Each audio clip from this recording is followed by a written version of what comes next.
Good evening, everybody, and welcome to Punch Kick Choke Chat. My name is Sean Benson. I'm one of your hosts, and I'm here with my senseis, who I'll introduce in a bit. And our guest tonight, I'm really excited to chat with, is Sensei Patricia Beauregard. And I want to start, Sensei Beauregard, with a little bit of it's not part of your introduction, but if I think of the number of hours I've fought with people, I haven't fought with you a ton, but within the percentage of time we fought, you've punched me straight down the line in the face per capita as much as most people other than my teachers on this call. And the way you strike is so down the line, linear and fast. And what I want to ask you is your thoughts on that linear, and I'll call it Shotokan striking, versus a more circular style of striking, and what you think the pros and cons of each are. Okay, well, first of all, I'd like to say good evening, everyone, and that I'm kind of nervous to do that interview. So speaking English all the time too, it might be difficult, but well, I do my best. Regarding the linear fighting instead of circular fighting, well, my perspective is no matter what, when you attack, it will be in a line. Line is efficiency for me. Line is like a train going, you cannot stop a train. Line is fast like a sprint. Line is, if I'm thinking fighting, like in tournament, line is there. I don't know how to explain that more, but yes, line is, I'm there. I'm at the target. I'm reaching. Right on. I want to pop through the horn, and then we'll come back with ideas on circular with you. Hanshi Legacy, let's start with you. You're the first person who introduced the idea of a straight line in martial arts to me. What are your thoughts on linear versus circular and where they fit? I think you would do circular striking by necessity, but you look at boxers, the jab and MMA fighters, the guys that are going in for the kill go directly in. It's the most efficient and the most powerful way of hitting, in my opinion. So I say by that circular type of strike you're coming around is by necessity, but I wouldn't leave out the way the Chinese sometimes strike by using centrifugal force. There's something to be said for that. But personally, if I was in a real fight, I would do linear striking. I think even Bruce Lee in the book, The Tao of Jeet Kune Do, explains that efficient, and everybody, I think his words are basically, everybody understands that linear striking is the best way to strike. Thanks, Hanshi. Let's go to you, Flywheel Sensei Suino. Where do you go with linear versus circular and where the concepts fit in? Well, I think there's a place for both. I agree 100% with Hanshi that, and with Sensei Beauregard, that a linear strike is fast and efficient. What drives its power is the flywheel, right? So in my case, the flywheel turns to drive the straight line punch. But it's interesting, we were just talking about this last night. We were out here in Tokyo and talking about a sort of hybrid kick, somewhere between a front kick and a round kick. And Sensei Dauphin, who's on this call, pointed out how sometimes you use that to go around the other person's attack. So even though it may not be as strong, or maybe it is, it's useful, right, when needed, to go around somebody else's guard or their strike. And that's true in striking with the arms as well as the legs. Thanks, Sensei. Where do you go with this, Sensei Dauphin? Yeah, I just want to say, because Sensei Legacy will be curious about that. It's the position of the foot on the roundhouse kick, Sensei, with hitting on the top of the foot versus hitting with the ball of the foot. And I was saying on the ball of the foot, you can go around the elbow to hit the ribs, right? But I want to say that's still a linear kick. I don't know. I don't like, when we talk about like circular striking, to me, I think about flailing. I don't think about a boxer doing a hook or a Wing Chun expert doing like uppercuts. I think of somebody who like just flails and uses their body, or, swings their leg really hard. And I think that type of striking is shit. I think in most, whether it's Iaido, karate, you want to get your weapon between you and the target as soon as you can. Like, period. Like, you want that thing in between you and the other person. And I think people say like a hook in boxing, they say it's circular. Well, you watch Mike Tyson, it's not a circular technique. It's a straight technique. He moves his body and his hand onto a certain line, and then he throws it straight. Right? It's not, he doesn't like start stepping and like wailing his hand. No, he's got his hands up, he ducks under, he pivots, boom, and then it's a straight type of a technique. It's not, I don't know. I just think I've never done circular techniques, so I'm not an expert on it. So anybody who's watching this, who post some stuff in the comment about how I'm stupid and I don't know about it. Good to hear that. I just think straight line techniques are better. I think they deliver more power. I also would say they're easier to learn. Right? Like, I think it's a more efficient way to learn, and it's a more natural way. You don't reach for a doorknob by like reaching your hand out here and then coming to the doorknob. You just put your hand straight forward and grab the doorknob.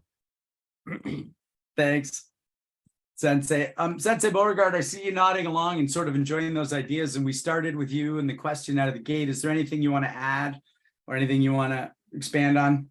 But the image I have in my mind when you were talking, listening, you guys, is at the end of the impact is still a line for me. I still see a line. Doesn't matter if I, like you talk about the boxing and Mike Tyson turning his body, but at the end, it's still a line reaching the target. So I still see a line in the attack. Using circular movement for me would be more like in defensive, moving out away, moving out. But if I strike, I see a line like a bow and arrow. It's always in straight line.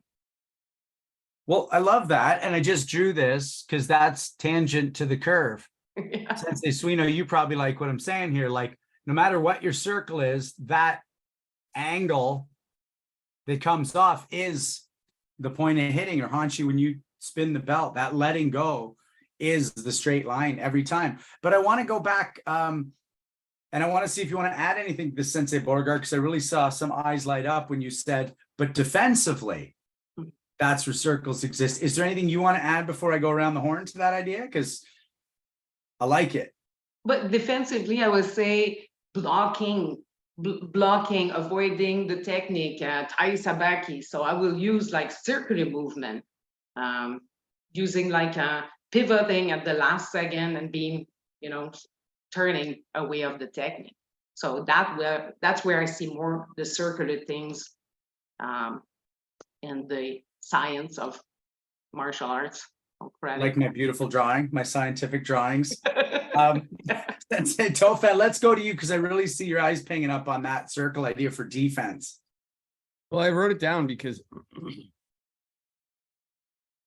it resonated with me instantly that defensively, offensively, straight lines they're more efficient, and defensively, circles can be efficient. And I know you can say, like, if somebody tries to punch you, if you're using, I don't want to, Sensei Legacy will explain it, but Do versus Jutsu, but even just stepping, right? Like, stepping in a straight line is a really bad idea when you're fighting with somebody. Like, I can guarantee you if Beauregard Sensei and I are fighting each other and I move in and then move back, if I move back on a straight line, she's going to clock me right on the jaw for sure. Like, it's going to happen. Whereas if I move in and move back and off on a circle, that technique might miss a little bit, right? Like, and you might be in a position to deliver a straight line technique.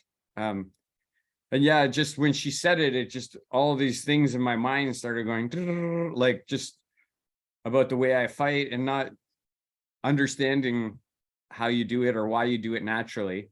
But I do think circular movements might be a better defensive principle, or an option for a better defensive principle, I think, in my experience. Thanks, Sensei. No offense, Sensei Suino. Where do your thoughts go into this? And by the way, it doesn't have just to be about striking. I mean, does this apply at all in your hands-on arts? Well, I think that gets into a really deep and different conversation in a way.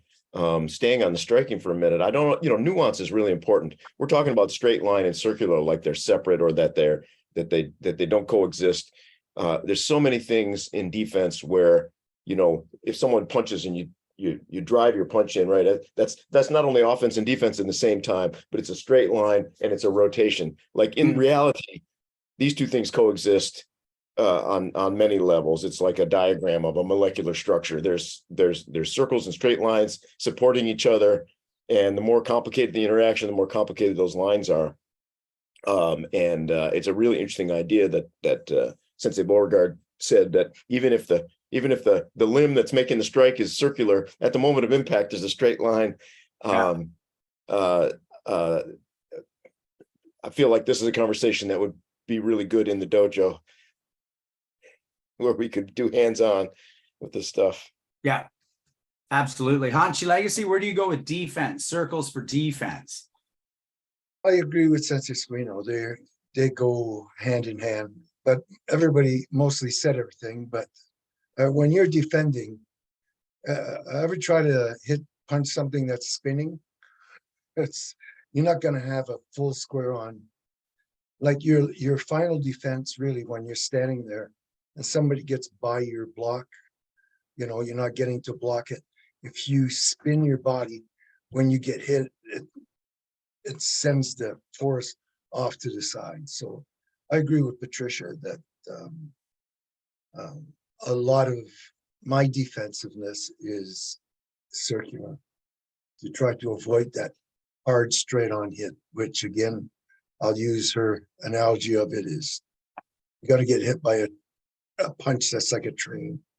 You can sort of make it, instead of the energy going through you, you can redirect it and send it off to the side. So I think we're all in agreement with that. Right on. Why not throw it to you, Sensei Beauregard? We had our first question come in, and we always love our questions, but it's right on this topic. When you do a Shuto strike, circular or linear from Alpinakia? Wow. I still see a Shuto with a linear. Right on. Right, yeah. My body might move on the circular, but like again, my impact is straight line. Yeah. So yes, sometimes I use that in a tournament a few times. I do too. It's a good start for making the opponent's raising his hands up, and then you can punch again. But yeah, Shuto has a straight line. Thanks, Sensei. Sensei Suino, your Shuto, is it circular or linear? I mean, I know we talked about this, but I want to throw the question around because I appreciated a question right on topic. That would be so academic for me. I don't have a real world answer. What I do have is the other day, first training we did in Tokyo on Monday night was in a BJJ school, which is hilarious to me. And one of the, I think he was a blue belt, introduced himself. He goes, "My name is Shuto." And so I said, "That's the coolest name ever. Let's fight." That's all I got on that topic. Right. Sensei Legacy, would you say linear or circular for your Shuto?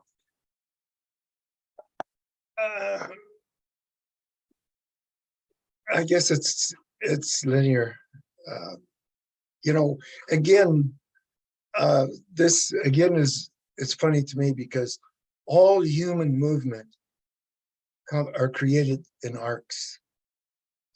So it's part of a circle. Every movement, in order for you to punch straight, your elbow has to move in an arc, your hands has to go out straight, and then your hand spins at the end. So really, we don't really do straight lines. We make our bodies go in a straight line, but all human movement is created by arcs. Just like taking a shot at a puck. In order to make the puck go straight, you have to bend your elbow and then arc up the stick, bring the stick down and an arc and hit the sweet spot. That's the difference between a slap shot and a wrist shot. You still have to turn your wrist. So again, Sensei Suino hit the nail on the head when he said, you can't separate them. Great.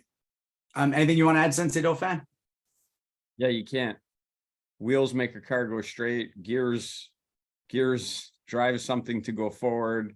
Circles make straight lines. But I just want to say about the Shuto thing for Sensei Panekia is language, like somebody says something and it triggers something in your mind. Shuto just means knife hand, right? It means the part of your hand that you're striking with, and you can do that with a circle and you can do it with a straight line, and you can do both. I mean, I'm going to use a part of a circle to drive it in a straight line, going back to what I just said, right? I'm going to use my hips, which are going to move in a circle, to drive that thing forward in a straight line. Right on. I love that. I love all of this. And I actually just want to add one idea, and I don't want to go too like smoked my first joint at age 19. But if you think about light, you know, when light transmits, You were late to the table. You were late to the table. it hits your eye, and then it gets defined by where it hits the back of your eye. And so there's an idea that it's just traveling along like this, and it's only our eye that defines it. And going back to my little diagram, it's like it's a circle until it hits. But once it hits, that impact has a straight line trajectory into the other person, but it could arguably keep traveling as a circle until it makes impact. The same way the light can travel like this until it hits the eye. So yeah, man, circles are crazy. Anyways, what a pleasure to start with such a wonderful set of concepts that we've never really touched on the show this way.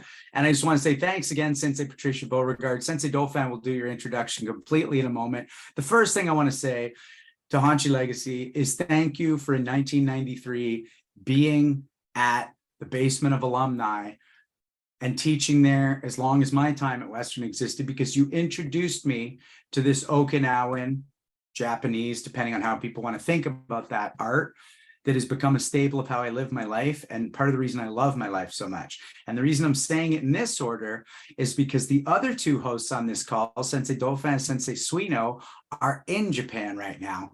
And so I want to actually throw it to them to see if they want to say hi and anything about that before they introduce our guest. But Hanshi Legacy, thank you for introducing me to this beautiful Okinawan art, arguably a Japanese place.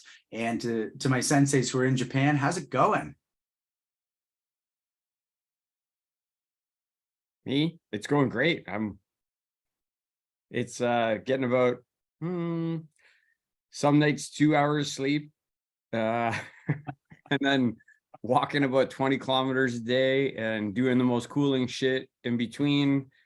Like yesterday morning, got up at 4 a.m. Tokyo time to get on trains when nobody was on the trains, to go to the Tsukiji fish market where $14 million worth of tuna gets sold every day. And we look down, so cool. Training experiences are amazing. I've done BJJ, I've done jiu-jitsu, I've done karate now, Kodokan tonight. Yeah, and the people that I'm with, I'm just really happy. Holland Sensei and I are sharing a room. We're having great conversations all the time. And yeah, I'm just having a really good time. It was yesterday, Sensei Suino and I got to go to the fish market, and we still got swords. I'll let you talk about that, Sensei. Well, we just have really good people with us that we can trust. And so they went off to Seki City. They went on the bullet train and went off to Seki City and spent the day there, and just had a great experience getting to know the folks at Nosuyodo, who make Iaido swords. And they were kind enough to take our specs and have some swords ordered on those specs. Speaking of swords, a past guest on this show, Paul Martin, is really the foremost authority on historic Japanese swords, which is remarkable since he's a British guy, but he's been living in Japan for, I can't remember, 20 years plus. And we had a hilarious moment. We're at the National Museum looking at swords on Tuesday with our little group, and we're standing around a display, and he's saying, "Oh, look at this national treasure. Here's what you look for: the texture on the blade, how to understand this, where it comes from, who made it." And one of the museum, guards comes over and says, "You have to be quiet. These other people want to look at these swords. And it was just such a hilarious moment. If she had known who he was, she would have been flabbergasted. But he was just some foreigner talking too much to her. But we loved it. We've been having a great time training like crazy. And I think for the first night, I maybe had one more beer last night than I should have. And so after a couple more cups of coffee and a shower, I hope I feel good enough to go to the Kodokan tonight. I'm sure you'll do great, Sensei. It's nice to talk to both of you from there, and you're down in London, Hanshi. For everybody who's listening on the podcast, I hope your drive's going great. Or if you're baking banana bread, I hope it's going real well and you're enjoying listening to us. For anybody watching on YouTube later, thank you. Hit that subscribe and like button, share with your friends. If you're watching now on the YouTube live, we're really happy you're here. We probably won't see your comments, but we're happy you're here. And if you're on the Zoom call, you get to be a part of this living history. We want your questions for Sensei Beauregard or any of the topics we're chatting about, and you throw those in. And Sydney, who's behind the scenes tonight, will ping them forward to us. And now, Sensei Dauphin, I throw it to you to introduce our guest. Awesome. This one for me, it was like, you know a person, but you don't know them, right? Like, you know a person really well, but you don't know their history. Like, you do stuff together all the time for decades. I'm not talking about for a minute.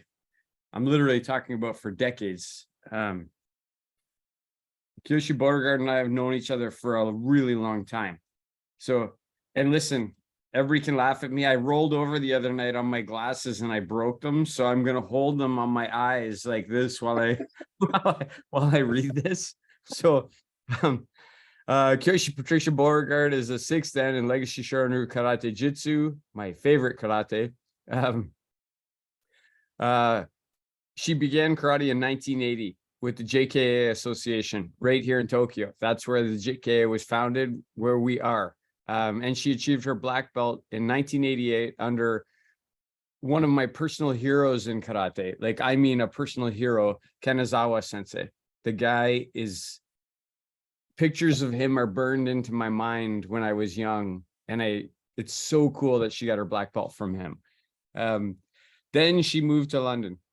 Right. And she joined Legacy Shorin Ryu in 1998, and she's trained with Hanshi Legacy ever since. And when I say trained with Hanshi Legacy ever since, I mean, she fucking comes all the time, like all the time. She does not miss. She doesn't miss tournaments. She doesn't miss black belt classes. She doesn't miss anything. She's always there. She is Legacy Shorin Ryu now. She's also been a good teacher. She's taught for over 30 years. She's competed nationally, internationally, in dozens tournaments from 1988 to 2001. Similar tournaments, not together, but I've competed in them. And now my daughter's competed in those tournaments, and she paved the way for us to be able to compete in those tournaments. These include the World Shotokan Tournament, SKI, the USA Challenge in New York City in 1997, and multiple World WKO championships. And she is a world champion. She's competed in Italy and Spain and won. She's represented Canada. I'm really proud to say she's a Canadian, and she's represented Canadian karate at the highest levels. As well, she passes it forward, right? So it's not a person who's just all about herself. She's coached at the national level. She's coached athletes at the national level. I know at the last Canadian Black Belt Hall of Fame, she was really excited that one of the people that she coached was being inducted. In addition, she's a physical education teacher. And she runs a Legacy Shorin Ryu Karate Jutsu school. I like to give personal thoughts. I said it at the beginning of this. Beauregard Sensei and I are of a similar vintage, and she's still getting out on the floor. Just at Sensei Copeland's tournament, she went out and fought like just months ago. And I said, the young person she had to fight first, the first point, one of my students looked at me and said, I've never seen anything like that in my life, right? Like, this person is a great martial artist. I think the other person that she punched left a little bit of pee on the tatami after it happened. And listen, Beauregard Sensei, you helped that girl. She's going to be a better martial artist. You know she's going to be better for having fought you and what you did to her.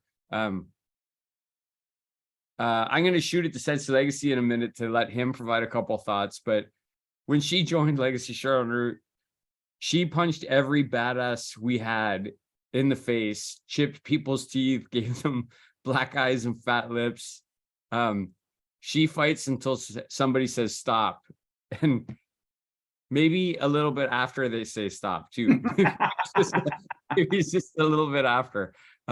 She's friends with a lot of the people that we know. Like, I know she's really closely connected with Sensei Copeland, and it's really nice to have Beauregard Sensei here on the call.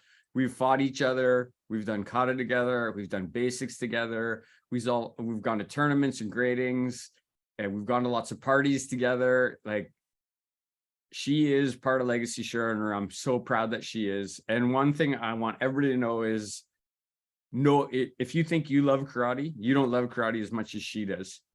This person, she loves karate more than anybody. And you don't love karate more than her. And it's infectious when you're around. You train harder when she's around you because of her passion for karate. So I'm really, really pumped to have her here. Super pumped to have her on the show. Yeah. Sensei Legacy, you got a couple thoughts that you want to share? You're her sensei, so it's not appropriate for me to have the final word here. Yeah, she came to our dojo a very skilled, the sensei to be congratulated. She came a very skilled martial artist. Just a couple of small stories. After the first couple of times she was training in our dojo, I was getting these complaints. Sensei, she doesn't have very good control. She punched me in the face like so many times. These are the guys, right? These are the guys, my good black belts. And after, maybe 3 or 4 classes, I thought, well, I'm going to have to get in there, and teach a lesson to her and everything. I get in there. And what does she do? She punches me in the face, gives me a bad lip. Son of a. So anyway, I just sort of talked to her after. And she has good control. She just, in the world championships. And in reality, if you want to be a good fighter, you got it. It's different, doing a back fist 4 inches out on somebody's face in a tournament than getting inside and actually hitting somebody. You're a lot closer. And even if you get hit at that distance, you can hit the other person. But, making contact like that sort of stuns you or moves you back a little bit. You're not prepared to hit the back at that instant that the person is in your critical distance. So she's a very good fighter in that sense. If you do point karate, put some boxing gloves on sometime and try to do what you do in a ring, just doing that. Just close, you'll get hit so many times. So she's a good model for ladies. As a matter of fact, we have made we're starting a bit of a circuit on January 29th at Audette Rice's dojo in Kitchener. We're having a seminar for ladies only. And Sensei Beauregard and Sensei Dauphin, and Sensei Beauregard is going to be there as, the female model. And you'll see that to Patricia, she doesn't matter if she fights men or women, because she knows all the right things about fighting. That it doesn't matter if a guy's bigger if you hit him first. And that's what she does. So. Yeah, what you're gonna see, Sensei, is her hitting me a lot of times. That's what you're I'm sure. I'm a 10th Dan, she's not gonna hit me. Right on. Thanks, Hanshi Legacy. Sensei Beauregard, let's go to you now. My favorite question to start the show with, after our introductions, what was it like growing up for you, and what brought you into your first club?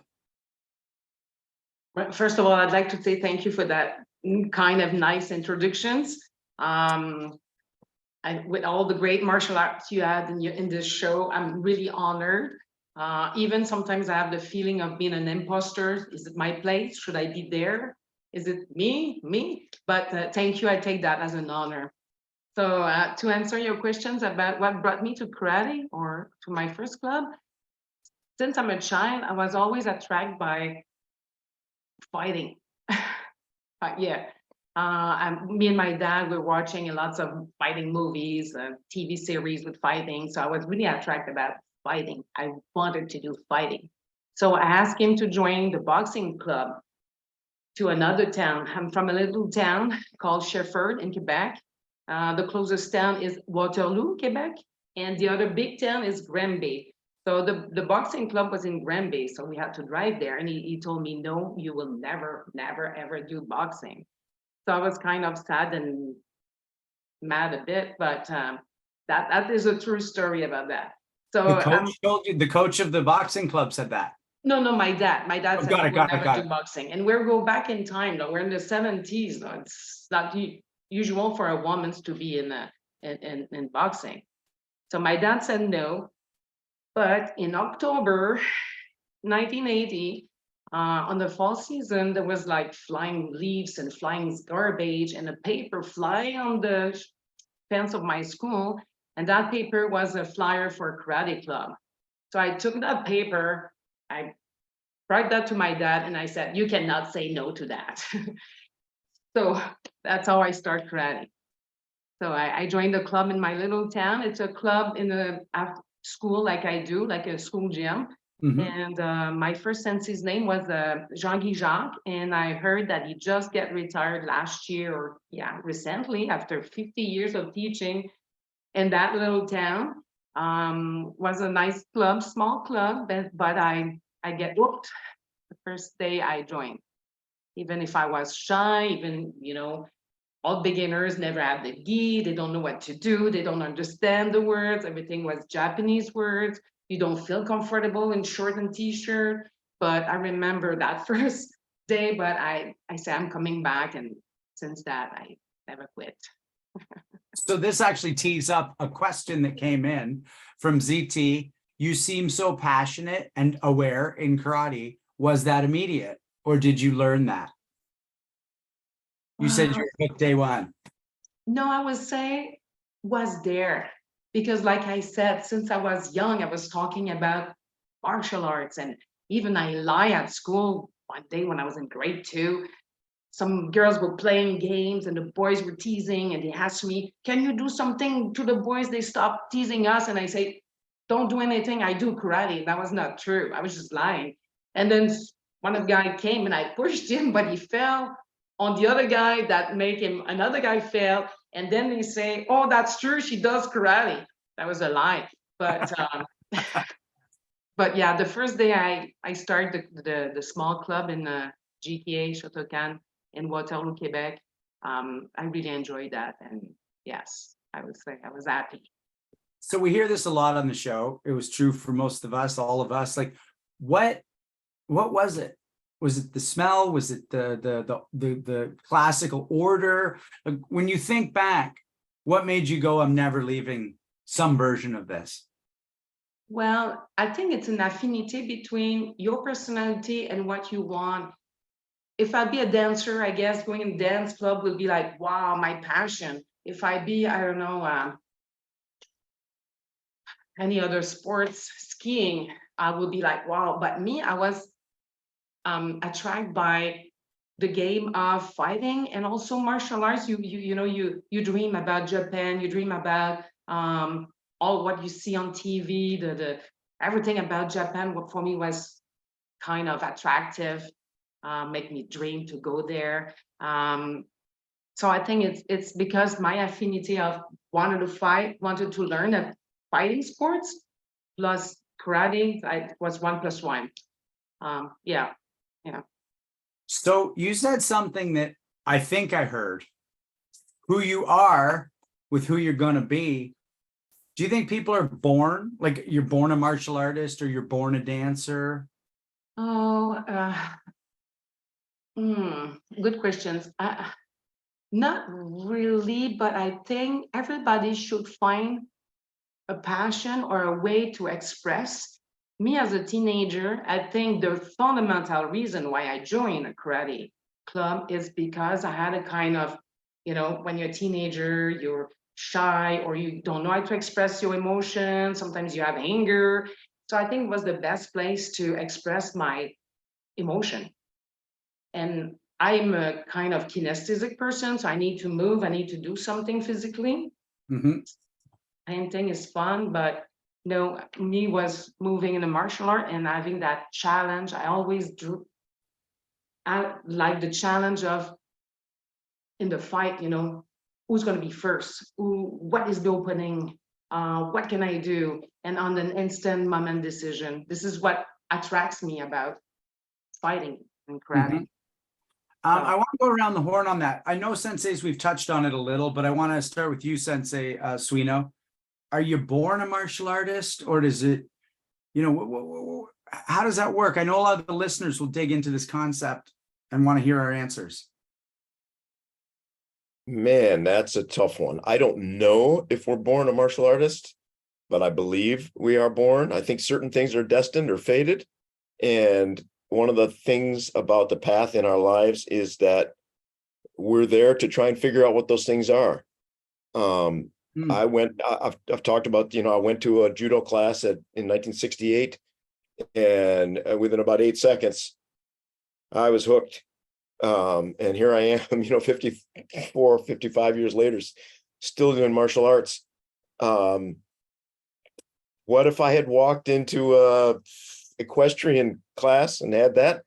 I don't know, but the thing I can say is that ever since then, right, I've had opportunities to do a lot of other things, and I'm still doing martial arts. So yeah, maybe part of what we do, maybe it's hocus pocus, but I think part of what we do in life is try to figure out what we're born to do. And those of us on this call are lucky enough to have stumbled into something.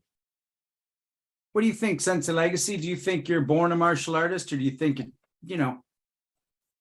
I know that you're born. Yoda. I think, Patricia, they say that the art chooses you. And because of the thousands and millions of people have done martial arts, that it chooses you. If you're a person who walks into a dojo and you're not right for it, it chews you up and spits you out back into the street, half the person you were when you came in. Patricia Beauregard, walking along and a piece of paper flying into her hands, basically, she was chosen. She was definitely one of the chosen ones that maybe she was looking so hard but couldn't find it. I think that martial arts literally reached out to her. I mean, if you saw her in a dojo, there isn't any aspect of karate that she doesn't want to get into. Want to fight? Yeah. Want to do karate? Yes. Want to talk about karate? Okay. So I'm not sure if you're born. You're probably born to be several things, but I can't explain it other than I think martial arts chose us as opposed to us them, or it would have found a way to get you out of the dojo and into the street if you're not good for the art. And I'm sure that there are a lot of things in there that the masters have put in to make sure that that happens. Thanks, Hanshi. Sensei Dauphin? I don't know. I'll just ask why. Why did Matsumura come to martial arts? Why did Kanazawa Sensei come to martial arts? Why did Miyamoto Musashi come to martial arts? And then the other thought I have in my mind is Sensei Jean Fernet. He asked me the question on PKCC, hey, Randy, did you always like sushi? And I'm like, I always liked it. Well, why? Did you ever have sushi before? And I'm like, no, but I always knew I was going to like it. And when I ate it, I loved it. So I don't know, Ben's. Like, I mean, there's things humans can't understand. There's certain things we try and use words to define and explain it to ourselves. But I do think all the people on this call, it's a calling. as Sensei Legacy said, it's a calling. We were supposed to be here and we were supposed to be doing martial arts. And I feel really blessed that, you know, as an 18-year-old person, for 18 years, I had to navigate a lot of things to find my way into a dojo. A lot of things, like my mom saying no. And listen, I don't want to take this in a different direction, but the person who brought me to the University of Western Ontario just died this week while I'm here. He just passed away. One of my football coaches who brought me to Western, which is where I met Sensei Legacy. And that was supposed to happen. I was supposed to meet that football coach. I was supposed to do that stuff. He was supposed to bring me to Western. Yeah, like, I mean, I don't know, destiny, passion, drive, whatever. I always wanted to do martial arts. I can't remember a time as a little kid not wanting to do martial arts. Sensei Legacy used to hit a heavy bag with his brother before most people knew what martial arts was. Like, I don't know, it's just weird. Like, I don't know if I answered your question, but those are, I've just vomited out to you all the thoughts I had based on what we've been talking about. No, it's a beautiful chat. And I do want to chip in really quickly. First off, I want to steal a bit of Sensei Beauregard's idea. Like, I think it takes a lot of who we are, and then it sort of has the carrot of who it can make us. You know, like if I think about myself, when I came into martial arts, I was 100% an artist. That part I got covered. And I was always rough and tumble as a kid. But the martial part, I'm still chasing. Sensei Dauphin, we talked about this, like the actual killer. And that's something where some people come in with the killer and they need more of the artist. But I think when something blends hugely with who you are, and then there's a big piece of who you aren't, it becomes a marriage made in heaven, because we got to be challenged and grow. But the last thing I want to say, Eckhart Tolle says this, and I'm a big fan of it. We were all destined to be martial artists because we are. The sheer, like, it's a bit of what you said, Sensei Dauphin. The fact that we're here as martial artists proves it. There's no other proof required. We were destined to, because it happened. Sensei Beauregard, let's jump back in time. You're young. You found this place. You know you're not leaving. Tell us about your next while there and what led you through to, you know, becoming a Shodan under your vaunted sensei and so on and so forth. Break it open and we'll chip in with questions. Okay, so like I said, I started in a small club in a school gym with my first sensei, Jean-Guy Jacques, in Shotokan Karate, JKA, sorry. And then for college, I moved to another town called Saint-Hyacinthe. So I changed style, but it's still Shotokan, but I was with the Shotokan Karate International Federation, SKIF. And my sensei was Robert Plot. Well, I was older, so different training, and there I had the opportunity to train 6 days a week and even 7 days a week. That was like my second house, second home. Train a lot, and with these people were going to Japan often, so my dream came true. I went in Japan with them in 1988 for a tournament and visiting and see everything, see the Kodokan dojo and all the people that were trained in Kanazawa. And I received my black belt there. So I passed my exam before, but I received my black belt there. Was good people. I started to do lots of tournament with them, lots of provincial and a big circuit, traveling all around Quebec. And then I get selected on the team, Quebec team, and then I went to the national with them. And then there was the circle of train, compete, train, compete, train, compete. So karate was my big things on my schedule agenda. And then I had school and job, but karate was the big highlight things on my agenda.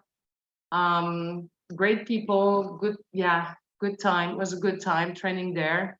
And then that sensei decided to be a little bit less in the politics, because there's lots of politics in federations and associations. So he wanted to do a karate sportive. He started a kind of associate. He started an association with that. It was still fun. I still did tournament, but well, I trained in different dojo at that time. So I was visiting lots of people in Montreal and it was fine too. That's one of good thing, to go train with other people, make you better. So so I trained at the university with different people, different style, different dojo. And then I moved in St. Thomas, and I joined the Legacy Shorin Ryu when I moved here. And in St. Thomas, I was happy because I feel the same that in Quebec. It was the same kind of dojo friendship, people, smart, respectful, training hard, and big dojo. It was big when I joined at the YWCA. Lots of people lining up in the grading. Lots of people were training during the week. So I was amazed, and I was so happy to find a place where I feel comfortable and like home again. So that So was, yeah. I just want to back up a fair bit before you get there, because we got a couple things you said that we don't want to gloss over. The first thing I want to get to is you talked about when you went from Jean-Guy Jacques to the next training, how different it was. What was the difference? Because it sounds like it was a big jump forward for you, and you jumped to a place where you're training 6 days a week. And I want you to talk a little bit about that, because I know there's a lot of people who have jobs, who have studies, who have reasons that aren't excuses, more like it, that they can't train as much as you were training. So what I want to ask you is, what was different that made you commit more fully? But like at my first dojo was like twice a week, typical schedule, and I was young, so I was in elementary, secondary school. So when I moved to college, I was by myself in the new town. So yes, studying. I was in the new town in Saint-Hyacinthe for the study, but the dojo was a place where I feel comfortable, where I feel like, wow, that I can be surrounded by people. I feel whatever, I feel safe, I feel happy. And these people were really dedicated to karate. Like I said, many of these karateka were passing 6 months, 2 months, 3 months in Japan, and they were coming back and they were training as a team, and they were training hard, they were representing their style. So when I jumped in, I was just happy to discover that place. And at the college, you still have some times off in your week. So my time off was for karate. And the sensei there, Robert Plot, hired me to teach the kids, and also he put me in the city because he was in the city system for the sports. Like many big city has a sports spectrum for any kind of sports, but karate was in that for the city. So I was teaching for him every day at different neighborhood, different school. So that was my first experience teaching. I was a brown belt teaching kids, beginners, but I enjoyed that. So I was happy to teach 2 hours in a row in one club, and the next day 2 hours to another school. So, and after my teaching 2 hours, I was back to the main dojo and training with the color belts and the black belts. So yeah. Sounds like an incredible experience. So speaking of another incredible experience, I want to throw this to Sensei Dofa to run with this question. So Beauregard Sensei, one thing I want to say is Sensei Copeland's on the call, and he said, you know, your first experience, it reminds me of the old days. She was awesome in Italy in 2000, WKO. That's what Sensei Copeland has to say. So I just wanted to share that with you, that he sent that in. He's on the call and he's watching. For me, you know, I didn't know that you got your black belt in Japan under Kanazawa Sensei, which I'm even more jealous of you now than I was before the call. Because a real strong image in my mind is Kanazawa Sensei and Nishiyama Sensei fighting each other. Like Sensei Legacy gave me a book, and the two of them are standing there and they're just ripped, and you can just tell you don't want to be in the middle of these two human beings. And you know, Sensei Benson trained with Nishiyama, and we get to go there and be in his dojo. I just wonder if you could talk a little bit about Kanazawa Sensei, like first time you saw him, what did he look like? Did you talk to him? What was your black belt grading like? Like any of these things that you want to share with the world about that experience would be awesome. I'd love to hear it. Well, Kanazawa Sensei for me too was like the great master. Had his book, and he draw even his name, because he was always drawing his name as a mountain in the dojo where we're training in Sensei Saint. He came to give us a few seminars. I think every year was coming to teach us, every 1 year or every 2 years, teaching seminar. The only thing back then was women's and men's were not, integrating, no fighting together, like women's on the side, men's on the other side. So for me, I was concerned, like, why? But anyway, I understand. Let me at him. Yeah. So it was a great man teaching lesson. I like the way he was talking, very calm, for a guy who did TV show, for a guy that I know that he was the only guy breaking planks and asking, which one do you want me to break? That's kind of energy that I can't even figure out he was doing that. So he was a great martial artist. I remember in Mexico for a tournament, he was there with his son and he did a demonstration. Still at that time, he was over 60, I guess. And he jumped over his son and he did a kick, but he hit him in the nose and he broke his son's nose. And he was so mad because, and people were asking, what happens? He was blind by the lights. So he said that he missed the control because he was blind by we were like in the hotel and the lights were on him. But to see him jumping over his son, doing a nice demo, kicking, and that was amazing. But also in one of our seminars, he was talking about breathing, lots of breathing, because in Shotokan Karate International, when you finish, you always open your chest, push behind, and come back in the front with your hands.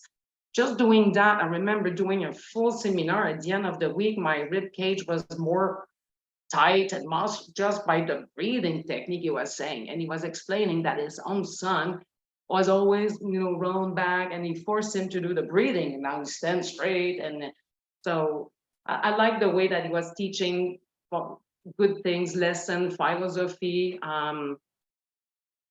Yeah, it was just listening. We were eating his thoughts, so that was amazing. And I passed my first black belt in Belleville at Dozono Sensei Dojo, and he came. So we were a group of people from Quebec and from Ontario at the one spot. So he came, we passed the grading, we had that test, the control test. I think that was my biggest fear, because my biggest obstacle is control. And they do the pen test, they put a cap on the pens and they do this at different distance, and you have to punch, and real punch, not just pretend to punch, without making the caps flying. So that was my fear, but that was good. So we had to do kata, and we had to do some bon kumite and ju kumite, like we did the self-defense before. So it was fun. So that was my first degree black belt. And then I went in Japan for a tournament, and I received I think it's there.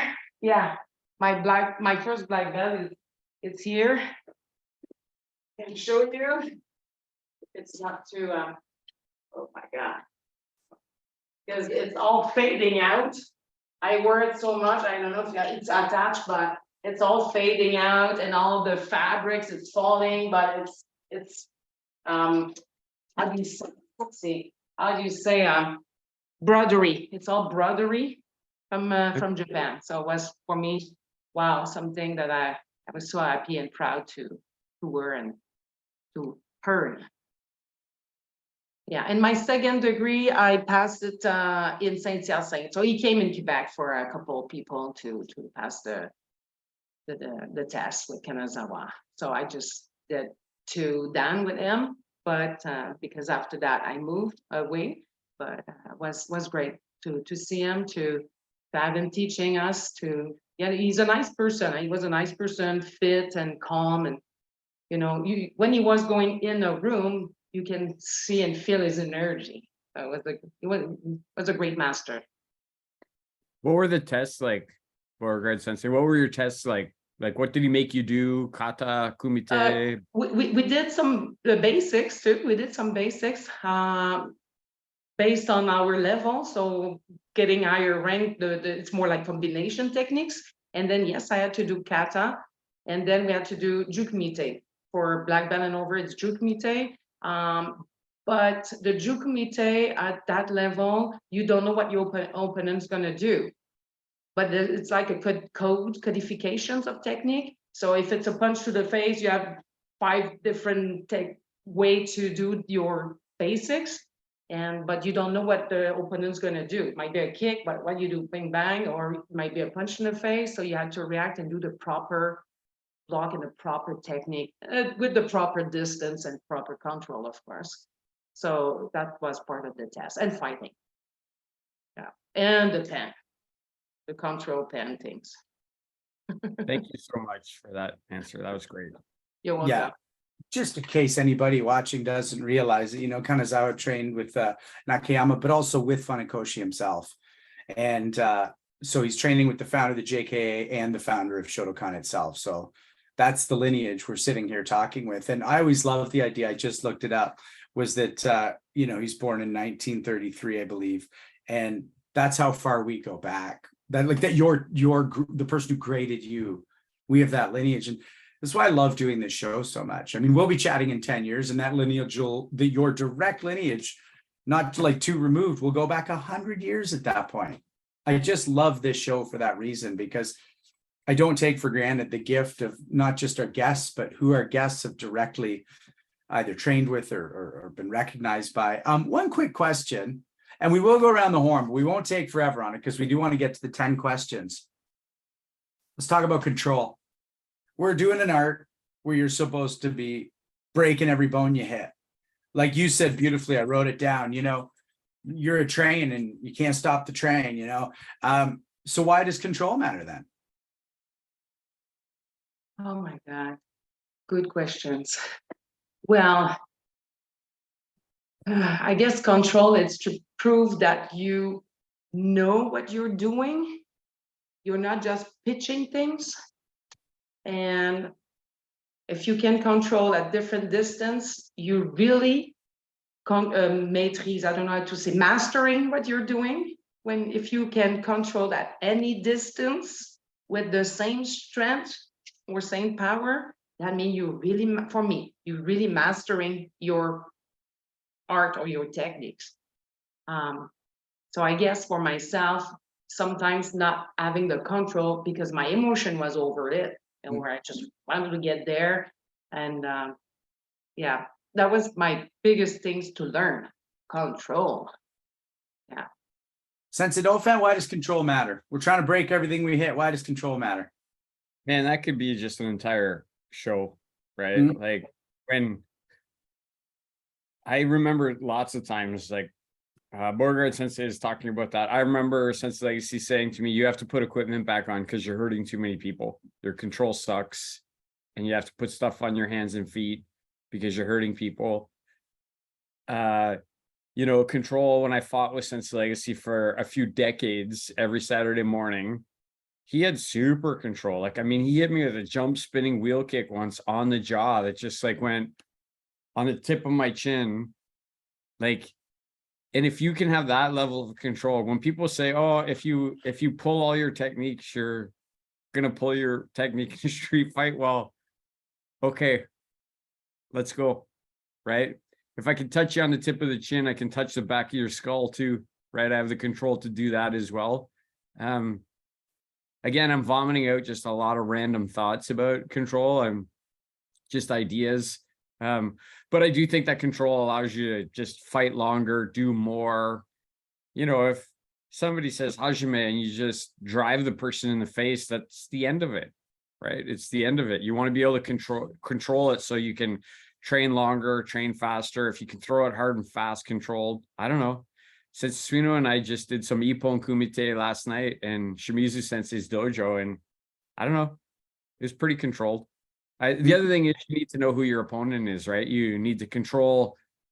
If it's like some white belt who's just first day in the dojo, you need to be about a foot away from their face. But if I'm like training with Suino Sensei, like I was last night, yeah, like, I mean, I touched him on the eyebrow with a couple of roundhouse kicks and, you know, tapped him in the body with some reverse punches, and he did the same back to me. Sensei Legacy, why is control important? Because you can hit what you want, whenever you want, at whatever amount of power you want. Because you got some smart ass kid who wants to beat a 77-year-old guy up. He's pissed off because of his of a parking spot or something. You know, you can just sidestep him and slap him in the ass or something. I mean, I've during my time, I've actually told guys, you know, if you don't go away, I'm going to pull your pants down in front of everybody and give you a spanking. And this is like a full-grown man, about 40 years old.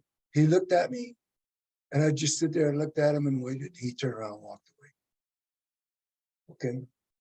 Now, if there's a guy standing there with a knife and you have good control, you are sure of yourself. You know karate. And so that same nerve that made you control yourself, you have that same nerve and that same accuracy to kill the other guy. So it's all in your mind. If people who can't control karate are not martial artists. They're, like a friend of mine just said in a little bit of an ad you put on Facebook, you're playing with crayons. You're not an artist. And you're not deadly. Thanks, Hanshi. Sensei Suino, why does control matter? I love how Hanshi equated the physical control with mental control. That's a really key idea. I'll go in a little bit different direction. I think developing control is part of your learning process, and it's how you keep your training partners safe so you can train for a long time with a lot of different people over years and years and years. Whether it's judo, karate, or anything else, you're not going to get as good as you need to get without good training partners. And if you both go full on all the time, you're going to have a very short half-life. So by developing control, you're not only tuning your technique over time, but you're giving yourself and your training partners time to develop. It's part of the process. You know, I love that you say that. I was doing some osteo because I had a hyperextended elbow from a blue belt who was talented enough to, in drilling, throw on a real fast armbar, but not talented enough to control it. And so the hyperextension, I'm now dealing with a tendon thing. It is what it is. I don't care. But it's exactly what you're saying is if we all train like that, no one's there in 3 weeks. And if we are, we're not actually fit enough to train to our max. I really love the perspective you brought. And the one thing I just want to add, you know, you said controlling the mind, but Sensei Beauregard, you touched on controlling your emotion. I had so much rage in my 20s. I didn't know where it came from. I didn't know why. And I hadn't been to any kind of therapy yet. But because of martial arts and the Zen path, I was able to, you know, only ever kick like street lamps in that kind of rage, not training partners or strangers, and put myself in a possibly bad situation. So Sensei Beauregard, it's time for your 10 questions. Sensei Legacy put his finger up. I just wanted to. Pardon me, I missed that. Hanshi Legacy, what did you want to add? I just think we passed something really important and it's got my heart pounding. Patricia, did Sensei Kanazawa ever say anything about Funakoshi? Not I recall, no. No. Okay. Thank you. Great question, though. Thanks, Hanshi. Sensei Beauregard, we ask that you answer as impulsively as you can, but then feel free to expand on your answer. Okay. What is the most effective move in your martial arts arsenal? Me, Gyakuzuki. Go no sen, sen no sen, kage no sen, whatever sen, Gyakuzuki.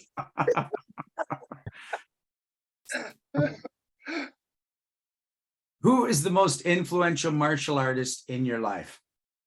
Tough question because, like I said, I had a kind of, I have the opportunity to have lots of great people around me. So I'm back with my first sensei, Jean Guijat, who hooked me up. My second sensei, Robert Plot, who was teaching me to be a karateka outside the dojo, and Sensei Legacy, who taught me a totally new way of seeing karate, from karate do to karate jutsu, and make my karate more practical, realistic, efficient. So all these people are, for me, my influence. Thanks, Sensei. Who is the most influential martial artist of all time, do you think, and why?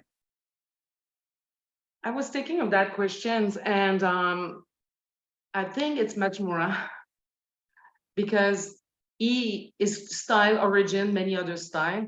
And back in time, there's no TikTok, there's no video, there's no whatever. If what he did, we still practice now, and other people are using that as science, and it was well respected, it was well known. So I guess Machimura is the greatest of all. Thanks, Sensei.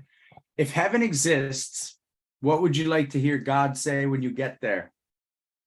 I hope he would say, welcome, you're at the right place.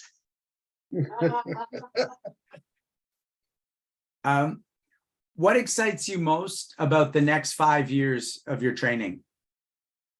Still train, still learn, still practice, still teach. I teach kids and I love it. Still teach and still train with passion, with good people and good friendship people. Do you have a favorite film and television martial artist, whether they're real martial artists or not? Favorite was really, it's hard because, like I said, I was watching lots of fight movie with my dad, comedy movie, whatever. But I remember in my early adult, we were joking a lot about Chuck Norris. So Chuck Norris was able to do everything. You know, we were saying, oh, Chuck Norris will do this, or Chuck Norris will be able to do that. So I guess Chuck Norris came in my mind, but I would say just because I heard a lot, and I just saw a video of him. He's 80 years old and he's still trained. So Chuck Norris is a good martial art. Right on. Shout out to Chuck Norris. Come on, Punch Kick Choke Chat. Yeah, maybe. Hashtag Chuck Norris. Is there a martial artist in all of history, living or dead, you'd want to train with the most? Wow. I'm really impressed about people who can not only punch and kick, but also give a legacy, have good thoughts, say things that we still can use as kind of philosophy things. So I would say there's lots of people, but Matsumura is the first one. And yeah, Bruce Lee is another good one, that he was saying smart things, and that, yeah, these two guys, yeah. If everyone in the world could have the greatest benefit you've gotten from martial arts, whether they train or not, what benefit would they be getting? I guess resilience.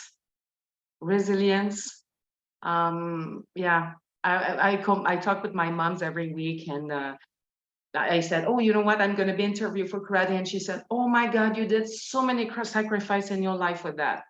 So she knows the way and the path that I had. And yes, resilience, and also training with passion. I'm not a person who had good memory with dates and people, but I have good memory of my feeling, the feeling I had, because it's a passion. Yeah. And our last two questions come as a pair: your greatest achievement and your greatest regret. Greatest achievement, it's not like one day, I have medals and trophies. Sometimes I don't even recall where did I get that. But I think my greatest achievement is all these years, still being there, still trained, still happy to learn. After all the sacrifice, and when I say sacrifice, I'm not joking. Just an example, I've been in the Army in 1990, and I was on the national team. I was in Quebec and had to go train in Montreal. I have no place to stay. I was sleeping in my car to do the team training, go back in Valcartier. I did that every weekend for seven or 10 weeks. Nobody knew that I was sleeping in my car. So that's one thing that I did, just to be able to train and do my karate. So many sacrifices. When I start karate, my parents didn't drive me every week to the town, because I'm from a country, from outside, sur une ferme, so I'm outside the city. And sometimes I had no rides, so I did thumbs up on the side of the road at 15-year-old getting rides, scary rides sometimes, just to go to karate. I even walked 10 Ks to go to the karate and coming back home. So many sacrifices. I would say my greatest achievement is being here talking with you, because I did a lot of sacrifice to do karate, to keep training in karate. Greatest regret? Wow, the regret is, I guess I'm getting older. So being older, you can look back sometimes and have good times. You know, my 20s, mid of 20s was my best in karate. I was doing tournament, I was winning, everything was fine. Karate was in my agenda, the biggest time in my week, but I didn't appreciate enough those moments. Mm. And now that's behind me, I don't have the same skills, I don't have the same shape and body, and I'm facing some, I would say health issue, because I'm having arthritis in my joint, and it's not easy every day, but I regret to not appreciate those moments, and makes me think we always have to appreciate the moment now. That's why I tattoo Zen on my arm, because what is important is now. So I appreciate the moment, because I regret to not know that when I was young or younger. I love that. I tell my students, I say, these are the glory days of karate. And in 5 years, I'll tell it to them again. You're here on the mat. These are the glory days. We can't be in the 70s or the 80s or the 90s. These are the glory days today. Sensei Dauphin said this in his introduction, that as well as you can know someone because you see them all the time, I don't want to take for granted that we know you better than we do. I had no idea you were in the Army in 1990. And I want you to tell us, so you go and, 1988, you're getting those black belts, you're starting to compete a lot more. So break down more of your story throughout that timeline before you got to St. Thomas in London, because you got there pretty quick when you told us about it. And I think you left out some pretty interesting things. Talk about your competitions, some memorable moments, winning versus losing. Talk about that service in the military. This is a pretty great story you have, and I want to make sure we hear it. Okay. When I start, we had a good circuit in Quebec, like the provincial tournament and regional, provincial, and then national. So I start to do all these tournaments. It's big. There's lots of hundreds and hundreds participants, and I start to enjoy that. So give me, like we say in French, ça m'a donné la piqûre. That means I want to go again.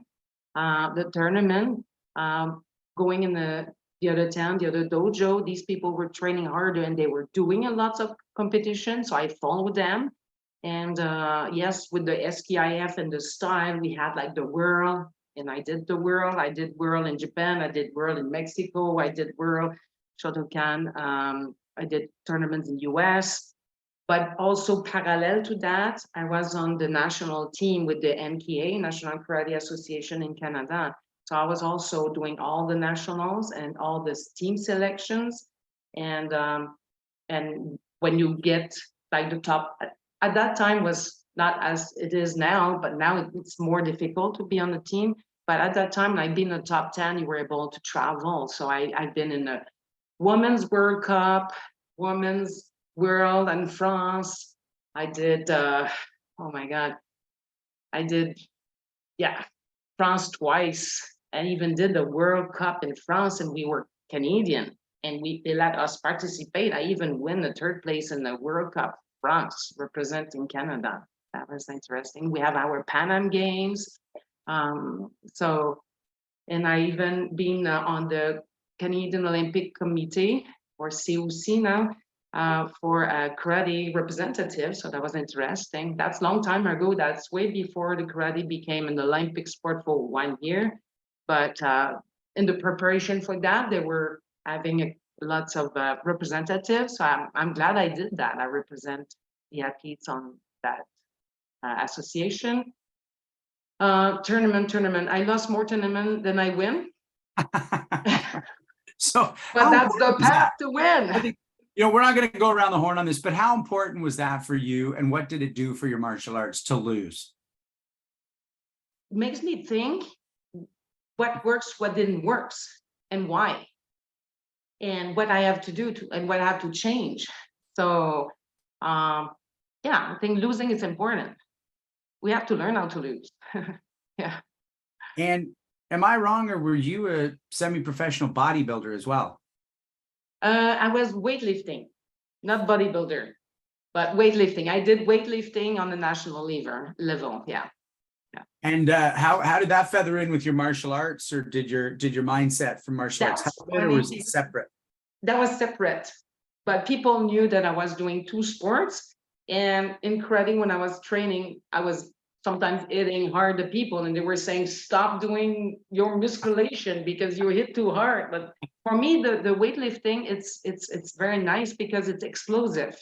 You know, you have to throw the bar over your head in fractions of seconds. So it's good for explosivity training. So for me, it was great. So it helped me to be faster. Yeah.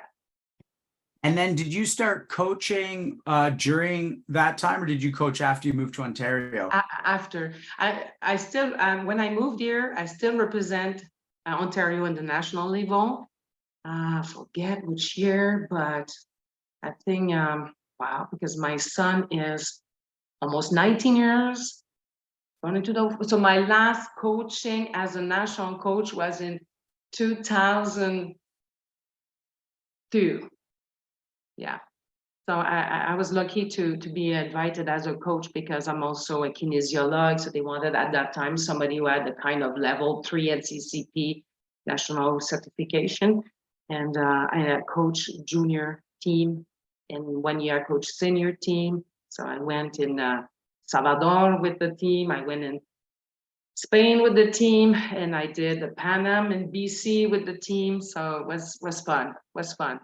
Yeah, good experience. Were you competing at the same time, or had you softened on your competing? No, I was kind of stopping. Yeah. How did you find that transition? For me, it was great because I stopped competing, but I was coaching. So I'm still in the environment surrounded by these people who really wants to, dedicate their times for winning and representing their province or their country. So for me, it was good. Just stopping and doing nothing else, I think I would be depressed. But because I had the chance to work and still be around, and that was good. Yeah, it was a good transition for me. Yeah. I bet the athletes were pretty lucky too.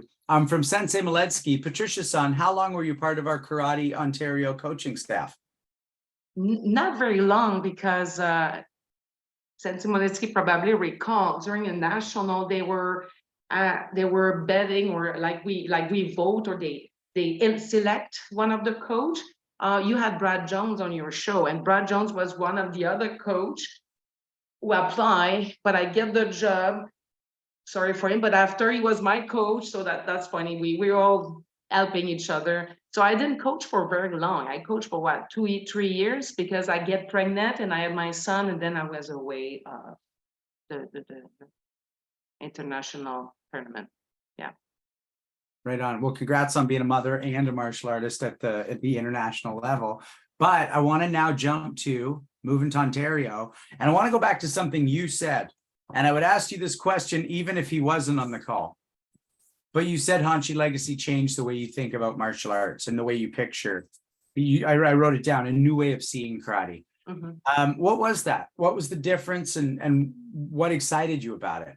Okay, well, in the way we train, everything was great too in my past and before, but it was like karate do, everybody big, long step, everybody in the same time, everybody lining up, everybody was great. That's the way I learned it. That's the way I was practicing. That's the way. And fighting became like a totally different way, because we were doing all the basics like karate do, and suddenly we had to fight and get adapt to the new world, because I saw the change. I remember being in Japan, it was like one shot, punch, that's it. And suddenly we saw the people from France, from England doing sports stuff, style, athletic, and then oh my goodness, my karate do, it's stuff in that. So when I arrived in St. Thomas, he was talking about more like striking instead of blocking. I never thought about that. And the way we block, it's not like a Genin Barai. It's not this the block. It's the first move is the block. The preparation is the block. And then it's a strike. I never thought about that. So everything became okay. And I like striking. So, okay, now I can see all my techniques became more realistic, more practical. Mm. Yeah. And then how did that change your fighting? Or did it? Well, yes, I because I know what I can do. And I know how dangerous it can be. If I don't want to say deadly, but dangerous it can be using these techniques. Yeah. So that, yeah. I want to ask you a question. You're competing this year in a tournament. Yes, you just competed. I was at the tournament years ago. You know where I'm going with this, yeah? Where I hear a pop. Oh my God, yes. I still have the video. I don't watch it, but yeah, we heard a pop and I heard a pop. And when I heard the pop, honestly, I thought somebody blew a bag, a paper bag, and it pow. Yeah, I did too. I look in the back and that was my leg. I didn't know at that time. I was like, what's going on? And suddenly I realized that I can't control my leg. I can't even walk on it. So I'm like, oh my God, now I knew it's me. And when I realized it's me, I knew what it was. And I said, oh no, no, because I knew there will be a long recovery and bad moment. And yes, so was not a fun experience. So tell our audience what I ran over to that ring and I saw your face right when you said, oh no. What was the injury? My Achilles totally tear. 100% tear. Yeah, just snap. Oh yeah, you can see the muscle going up and the tendon down, and oh yeah. I was in the corner, referee, and I could feel it on the floor. Like I could feel pop. It was minor earthquake. So the reason I bring that up, Sensei Beauregard, aside from, just letting people know that when you're in there fighting, as Hanshi Legacy always says, you get roughed up. And sometimes the dynamic tension on your own body can be a lot. But here you are competing and you're not 20 years old. So I want you to talk a bit about your recovery and how you then still go, and now I'm going to be back doing it. It would not have been unreasonable for you to say, I'm going to keep doing karate, but I'm not going to keep competing. Oh, I think it's just personal. It's me. I wanted to go back in shape and say I can do one more tournament. So I did like before the pandemic at Sensei Copeland's Windsor. And I wanted to do that again this year because after pandemic, yes, okay, I trained for that. I think I trained for that. So I thought I was ready for fighting in tournament, but also I have in the back of my mind, oh, my division is older. So before the pandemic, Windsor, I forgot the dates. All right, I'm not good with dates, but I was in my age division. So I feel comfortable in my age division. This year, when they decide to combine 3 divisions in one, I remember saying to the guy, are you serious? I'm gonna fight with these 18-year-old girl. And they say, oh, that's what's on my paper. We're gonna do that. And the funny thing is that volunteer guy from the dojo of Sensei Copeland, because I told him directly when he said, oh, this division, I forget the number 55, BB 55, you're with this and them. I said, no, seriously, you're not doing that. I'm older, do you know how old I am? The guy laughed. But after I fought, he came to me and said, you had no problems to be in that division. I know you don't either. How long did the recovery take? For the Achilles, Yeah. I have 3 months to wear boots. 3 months. Yeah. 12 weeks, and then I had to start back. My muscle never came back. I would say I'm 75%. My strength came back at 75%. Yep. Yeah, if I go in the gym and I do like a press, I can see the difference with my leg. Yeah. And so what would you say to anyone who's going through an injury or who hasn't had one yet about that? Because it is a tough thing we do. It is a tough thing, but wow, I just saw my son's friends, he's a football player and he got also a breaking hand. Being in sports, it's not part of it, but yes, it is part of it. You're gonna face injury. Good luck if you never had, but it can be spraining something or failing a rib, but we all ask to face an injury. Some are bad. I think mine was bad because it's a long recovery, but do what you have to do, like do physio, do training, and make sure you take care. Take care of yourself, do the training, come back. You know, it will come back. People are back. Basketball players are back after an Achilles tear. So yeah, it takes time. Don't get discouraged. Still train, still do something. Be physical active and be mentally active too. So yeah. Sensei Beauregard, we're going to go around the horn shortly, and then the last word will go to you. But is there anything we haven't touched on that you want to talk about before we get to that part of the show? Well, no, I'd like the way we did. You know, we were talking about fighting techniques, perspective, the way we saw it. I'm glad and I'm thankful for being a part of the show with you guys. Great. And So yeah. I have also in my mind something Sensei Suino said last banquet. I'm not a quitter. So that was on my paper. I'm not a quitter. Greatest achievement, I'm not a quitter. All right. Before we go around the horn, I just want to say thank you to Robert Schlumsky, Justin Shea, Andre Sadishev, Alden Adair, Jesse Valet Vitao, Sidney Dauphin is with us tonight, Josh Kitchens, Cristiano Lando, Daniel J. Holland, Tridi Giuliani, and Stavros Stavroulias. They run the show behind the scenes. We don't have anything without them. We have a surprise for you next week. Please stay tuned to our website, because our website is where you're going to get all the information. It's where you're going to get all our past episodes. It's where you're going to get just the general big picture of this show, where you can find us on social media. And we do have a change in the schedule for next week. So that's why we're excited to reveal it to you when we know what the change is. So go to that website, keep checking it, share it with your friends. Hanshi Legacy, what do you want to say about our time tonight with Sensei Beauregard? Yeah. She's like that all the time. She's I remember one time in a dojo, I walked over to her and said, I told her I loved her, you know. And it was just through martial arts. She was such a good martial artist. You couldn't help but get that feeling from her, you know. And she's still in a dojo, still does the same thing. She's like a role model. She's like, to me, she's one of the people I look up to. And that's all I'm going to say. Thank you for coming on tonight, Trisha. I'll see you Saturday at the dojo. Absolutely, yes. Well, thanks everyone. Thanks everyone for being there, listening me.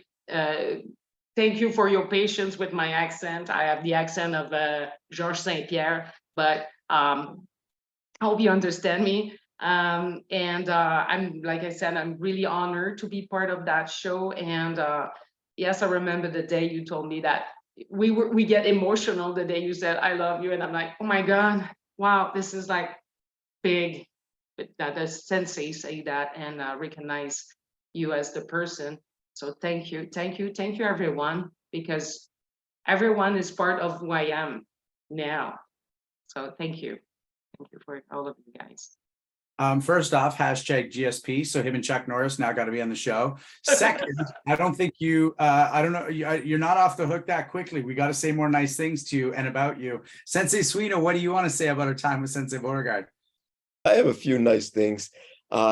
You know, and I think sometimes, Sensei Beauregard, you need to hear things from an outside point of view. You're so, you know, we're so in it. You know, you talked about your love of striking, the fact that you train like you. I show up at the dojo and I'm just me trying to get better, right? But it just always, from the first time I met you, it just shines off of you that you love what we do.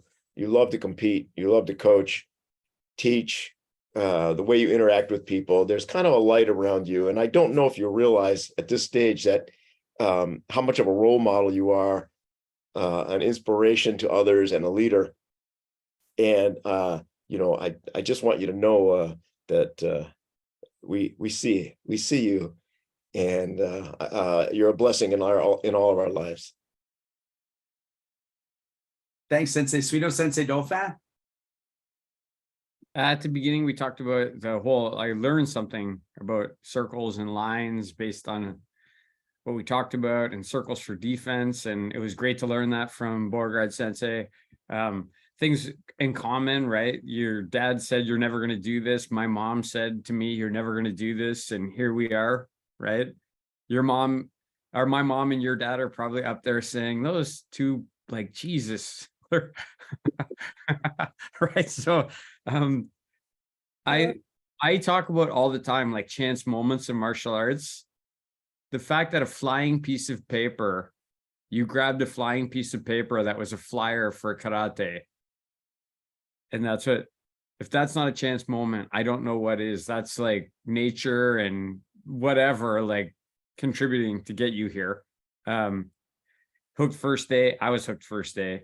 I like that you said karate was the best way for you to express your emotion.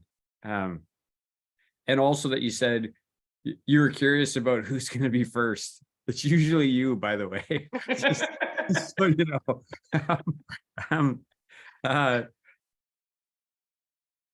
know. Receiving, I'm probably like a few kilometers away from where, right now, I'm probably a few kilometers away from where you received your Shodan with Kanazawa Sensei. I just think that's so cool. I liked what you talked about, the breathing, that he made you do breathing. And that made me think about, George Brito and BJJ. I've done seminars. Sensei Benson's BJJ teacher makes us breathe for a long time.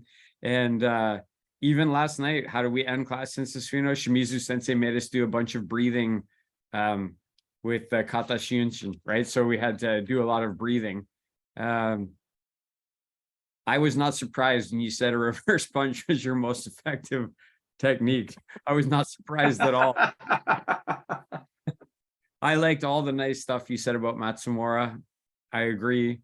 You talked about Chuck Norris. And when I flew to Japan a few days ago, I watched Enter the Dragon, that whole era. Like, I just like that.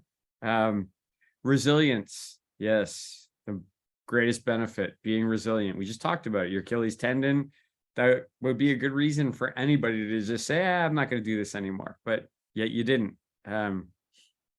Don't take things for granted. Biggest regret.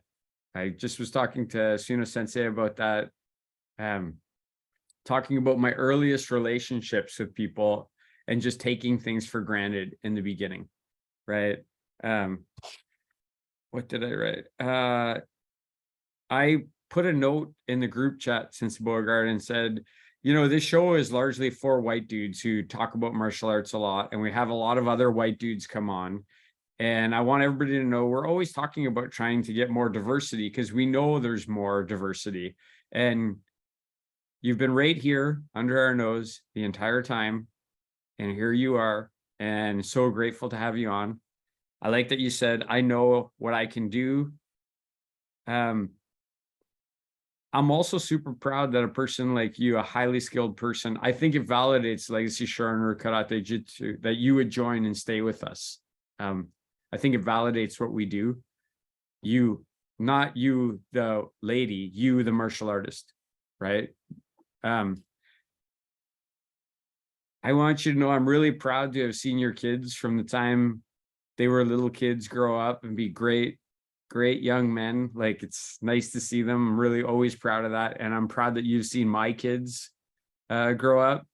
And I also want you to know just something, that when you fought at the Windsor Open, my daughter came to me and she was like, Dad, I gotta fight Sensei Beauregard. What if I have to fight her? And I was, in my mind, I was like, you're gonna lose, right? Like, I didn't know what to say, right? I was like, you're gonna lose. And I want you to know that I wanted you to win that tournament. I wanted you to win that tournament more than I wanted my daughter to win that tournament. That's why you're not supposed to coach at Sensei Copeland's tournament. But I couldn't not be standing outside the ring and being punch her in the body. Don't punch that, punch her in the body. Like, I really wanted you to win that tournament because we're the same. We're in the same dojo. We have the same sensei. We do the same stuff, same mud, same blood. Yeah, I'm really proud to be standing next to you in Legacy Shorin Ryu Karate Jutsu, and thank you for coming on the show. Well, again, thank you for inviting me. And yeah, like I'm keeping good moments with this show, good memories, and I'm really, really, really honored. And yeah, thank you. Thank you. Thank you, Sensei. And I just want to add the reverse punch, of course, the resilience. Also just the humility. I mean, for everybody listening twice, she was the NKA Female Athlete of the Year, the National Karate Association. And, you know, you were more interested in getting to when you met your next sensei than talking about your own achievements, which I'm not surprised by. When you have that many achievements, they become you almost take them for granted, but you only have so many teachers. So I get it, but there's a humility and joy there. And I always love seeing you at the dojo. I consider you family, and you are. And so I can't wait to see you really soon too. And it's just such a pleasure to have you here. So you've thanked us 3 times. You've been honored more than that, but is there anything you want to say before you go? Well, again, this is like amazing. This show is amazing. Plus, I have no idea which tangent you're gonna take, but I'm glad. I'm glad that all the topics we talk. And thank you again. And merci beaucoup à tous ceux qui ont écouté et patients. Et yes, hope to train with all of you and hope to maybe not fight in the tournament with you, but maybe fight in the dojo. Yes, hope I can fight with you in the dojo. Yeah. Until then, Sensei, thank you. Thank you for watching, everybody. We'll see you next week. And Senseis, thank you as always for letting me be a part of this. Thank you, Beauregard. Thank you.